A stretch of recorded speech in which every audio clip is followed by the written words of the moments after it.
నిన్న రాత్రికి ఒక ఇన్పుట్ వచ్చింది. దాని మీద మన SOT Rajendra Nagar team and Moinabad పోలీసులు అందరూ కలిసి ఒక ఫామ్ హౌస్ లో తోలుకట్ట దగ్గర ఉన్న ఫామ్ హౌస్ లోకి వెళ్లి అక్కడ రైడ్ చేయడం జరిగింది.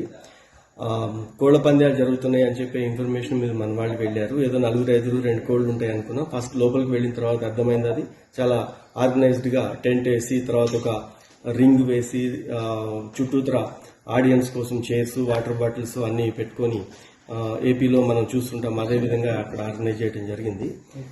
దీంట్లో శివకుమార్ వర్మ ఎలియాస్ గబ్బర్ సింగ్ అని చెప్పి అక్కడ గోదావరి జిల్లా అతను ఇతను ఆర్గనైజ్ చేశాడని మనకు ప్రాథమికంగా తెలిసింది. అతని కన్ఫెషన్ లో కూడా అదే వచ్చింది. నిన్న 64 మెంబర్స్ టోటల్ గా అరెస్ట్ చేయడం జరిగింది. 64 లో 53 మెంబర్స్ మనకి ఆంధ్ర వాళ్ళు ఉన్నారు, ప్లస్ 4 మెంబర్స్ వీళ్ళు కోళ్ళని కేర్ టేకర్స్ ఉన్నారు. 7 మెంబర్స్ మాత్రం వీళ్ళ ఫ్రెండ్స్ ఎవరైతే కూకట్పల్లి ఏరియాలో అక్కడి నుంచి వచ్చిన వాళ్ళు ఉన్నారు. మెజారిటీ వాళ్ళందరూ అక్కడ వాళ్ళే.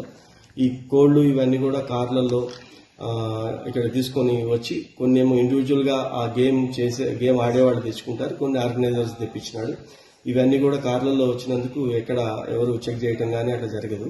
తర్వాత ఈ కోళ్ల పందాలు కూడా మనకి ఇక్కడ అలవాటు లేదు. అది వాళ్ళందరికీ ఒక క్లోజ్డ్ గ్రూప్ లో కావాలని ఆర్గనైజ్ చేసుకుంటారు కాబట్టి ఇన్ఫర్మేషన్ కూడా బయటికి రావడం తక్కువ. దీంట్లో ఇది 3rd టైమే కాబట్టి మన వాళ్ళకి ఇన్పుట్ పబ్లిక్ సపోర్ట్ తో వచ్చింది. ఇది రైడ్ చేయటం అది జరిగింది.